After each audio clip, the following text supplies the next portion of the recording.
Le nouveau film d'Anne Hémon, Amour Apocalypse, prend l'affiche dès demain et met en scène Adam, un homme de 45 ans éco-anxieux qui rencontrera une femme qui va changer sa vie. On parle avec Patrick Yvon, l'acteur qui incarne Adam. Bonjour Patrick. Bonjour, bonjour. Merci beaucoup d'être avec nous. Donc, très, très belle prémisse, en tout cas, qui m'a beaucoup plu. J'ai pas réussi à voir le film encore, malheureusement, en avant-première, mais on a regardé à répétition les bandes annonces dans les derniers jours. Vous incarnez Adam, donc un propriétaire de chenil un peu névrosé, un peu anxieux, un peu malhabile, si j'ai bien compris. Est-ce que vous êtes tombé facilement dans un tel rôle, Patrick Yvon? C'est une question piège, mais je pourrais dire que ça n'a pas été trop dur de trouver le personnage, je pense. Non, il y a un peu de tout ça en vous, ancré à Ouais, quelque part, ouais. ouais, je pourrais dire que dans plusieurs rôles, habituellement, il y a toujours une partie qui me concerne, que j'arrive à me retrouver dans n'importe quel personnage. Dans celui d'Adam, absolument. L'éco-anxiété, je pense que je suis aux prises avec ça depuis. Ben, c'est moins pire en vieillissant, mais ça a été vraiment quand j'étais plus jeune, à l'âge de 12 ans, ouais, j'étais très éco-anxieux. En fait, le film de Anne Hémon m'a beaucoup aidé à ce niveau-là, ouais. Vous a beaucoup aidé, ah oui, parce que ben justement, Ouais, je voulais un peu vous entendre, parce que dans le film, bon, il y a l'avant et l'après, là, la rencontre avec Tina, là. Bon, avant, c'est effectivement Adam, un être très éco-anxieux, je crois comprendre qu'il voit là, une thérapeute là, quelconque, et puis tout s'illumine, là, bon, je veux pas dévoiler les divulgacher pour les téléspectateurs ou les auditeurs, mais et vous décidez, ou en fait, le personnage décide un peu, peut-être, je sais pas s'il le décide, mais bref, il se met plutôt à embrasser, là, puis à vivre pleinement son histoire, son amour, sa vie, son aventure. Est-ce qu'il y a un des deux rôles, je sais pas, c'est quasiment deux rôles, est-ce qu'il y a une des deux situations qui vous est venue plus naturellement? non, les deux. Je pense que j'étais bien apte à prendre toutes les belles affaires qui arrivaient à Adam, mais c'était le fun aussi de jouer Adam avant qu'il s'épanouisse, parce que c'est là qui est intéressant, c'est là que, en fait, il y a peut-être une connexion qui se fait avec le public. Des fois, on est vulnérable, c'est dans la vulnérabilité qu'on se retrouve dans les héros ou les anti-héros, c'est pas dans leur force ou leur perfection. Alors, dans ce cas-ci, il s'isole. C'est un personnage qui s'est isolé parce qu'il est trop sensible, tout l'atteint, puis à un moment donné, ben, il essaie de se prendre en main, il se fait venir une lampe luminothérapie, puis dans la boîte, il y a un numéro de téléphone qu'il peut appeler pour un soutien. Lui, il appelle pour parler de ses émotions. C'est un soutien technique. Et là, tout va se.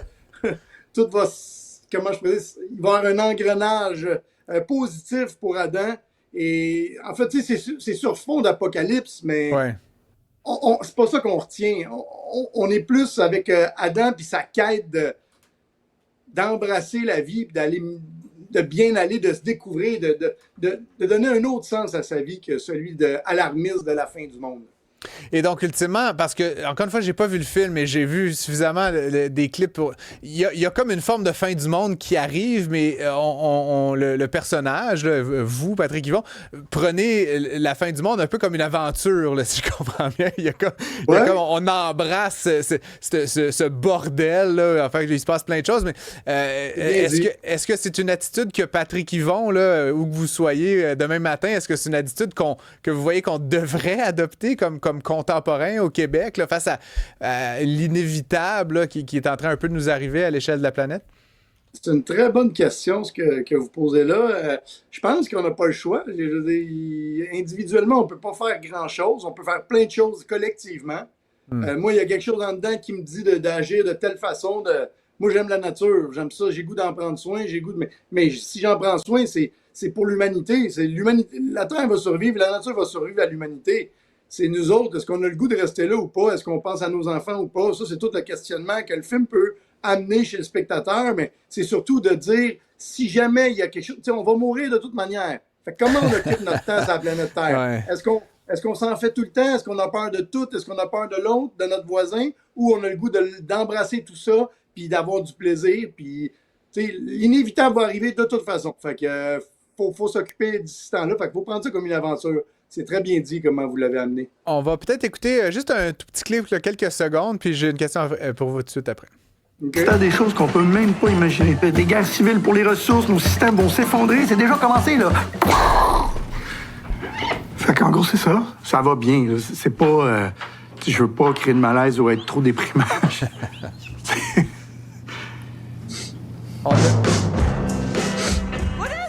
On a vu ces dernières années là, de plus en plus de ces films, justement. Je pense évidemment à Don't Look Up, là, un film qui avait fait beaucoup jaser, Ouais, là, excellent, justement, qui était excellent. Vous êtes aussi un peu dans cet espace, là, un peu qui est un film qui parle de plein de choses, d'émotions. Bon, dans Don't Look Up, on était dans le registre beaucoup plus de la comédie, mais est-ce que vous pensez qu'on va en voir de plus en plus de ces films qui parlent de crise climatique, d'éco-anxiété? Est-ce que c'est comme le début d'une mouvance, selon vous?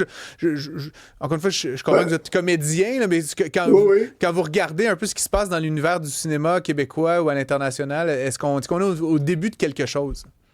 Ben oui, jusqu'à ce qu'on puisse plus faire de films, on n'aura pas le choix. Si c'est des films réalistes, tu sais, je veux dire, les annonces de télévision qui avec les voitures qui sont dans des paysages extraordinaires, trafiqués à l'ordinateur, il n'y en a plus de ces paysages-là, puis c'est certainement pas grâce à la voiture qu'on va les garder.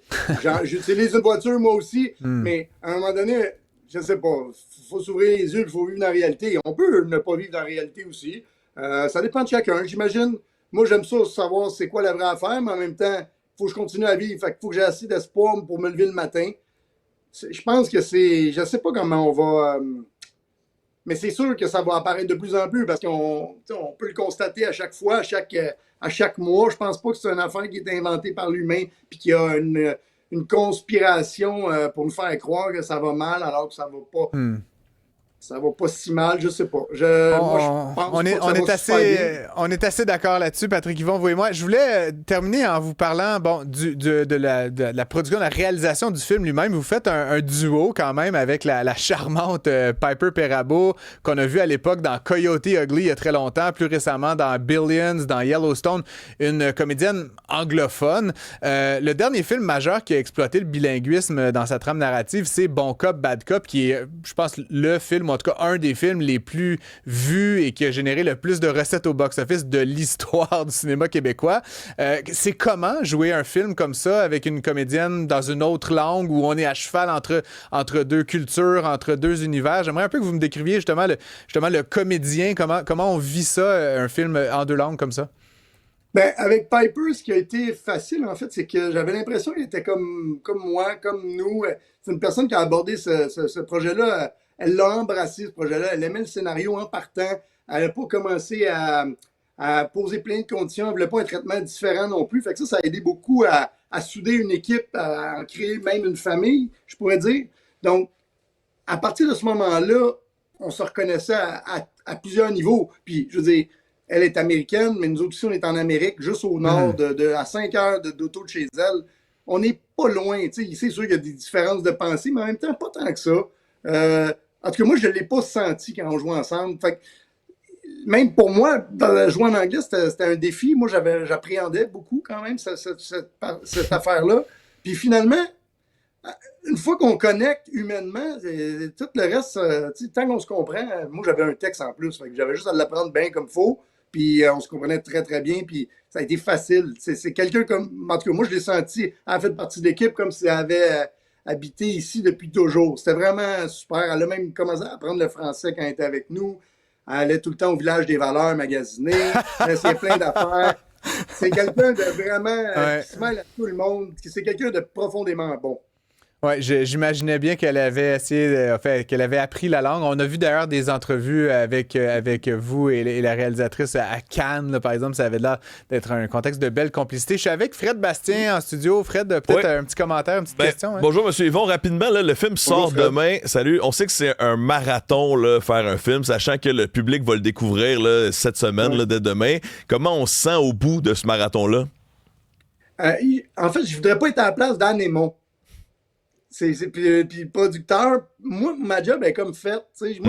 Puis c'est un film auquel je tiens beaucoup, fait que ça me fait plaisir de faire de la promo et tout ça. C'est vrai que c'est un marathon, tu as raison, parce que c'est assez exigeant. C'est la première fois, je pense, j'en vis un aussi, ou je me rappelais pas des autres, je sais pas trop, mais c'est intense, puis on se promène, puis là, puis il y a de la redite, puis nous autres, on a l'impression qu'on dit tout le temps la même affaire, mais c'est différents médiums. Fait que des fois, peut-être qu'on se répète pas tant que ça, mais nous autres, on a l'impression qu'on dit tout le temps la même affaire, puis là, on se trouve plate, puis tout ça. Mais oui, j'espère que ça va marcher. J'espère. Moi, je suis content. Je suis en accord avec tout ce qui a été filmé là. J'aime le sujet, j'aime les acteurs, j'aime la gang, j'aime le producteur, j'aime le distributeur. Après ça, tout le monde qui sort de ce film-là, ils ont les yeux lumineux. On sort, c'est tout le contraire que de sortir déprimé puis de dire non, on pense, mais c'est intelligent. Fait que j'espère que tout le monde va l'apprécier. Puis le plus qu'ils vont le voir, ben, je pense que ça nous dit aidons-nous ensemble, puis aidons-nous au lieu de nous séparer, au lieu de nous diviser. Travaillons ensemble. Je trouve que c'est ça que ça fait. En tout cas, moi, c'est ça que ça m'a fait. Bravo. En tout cas, moi, personnellement, j'ai très hâte de le voir. Honnêtement, comme je dis, on m'avait invité à une avant-première là, cette semaine pour les médias. Je n'étais pas disponible, mais je vais acheter mes billets. Je vais emmener ma famille. Très, très hâte de voir ce film-là qui s'appelle Amour Apocalypse. Donc, le nouveau film d'Anne Hémon. C'est en salle dès demain, vendredi 8 août. Allez voir ça. Honnêtement, je pense que ça va évidemment vous faire du bien, sortir avec les yeux brillants, mais j'ai aussi envie de dire peut-être générer des bonnes conversations sur la posture qu'on adopte face à ce monde qui change autour de nous avec le réchauffement climatique, avec cette fameuse éco-anxiété, peut-être justement sans être niais, sans être naïf, ben d'adopter une posture peut-être un petit peu plus enthousiaste, puis de voir les choses qu'on peut faire, les possibilités d'action qu'on peut prendre. Patrick Yvon, merci beaucoup d'avoir été avec nous. Par rapport à nos vies aussi, merci à vous, mais par rapport à nos vies aussi, c'est important d'être bien. Absolument. Bonne fin de journée. Au revoir.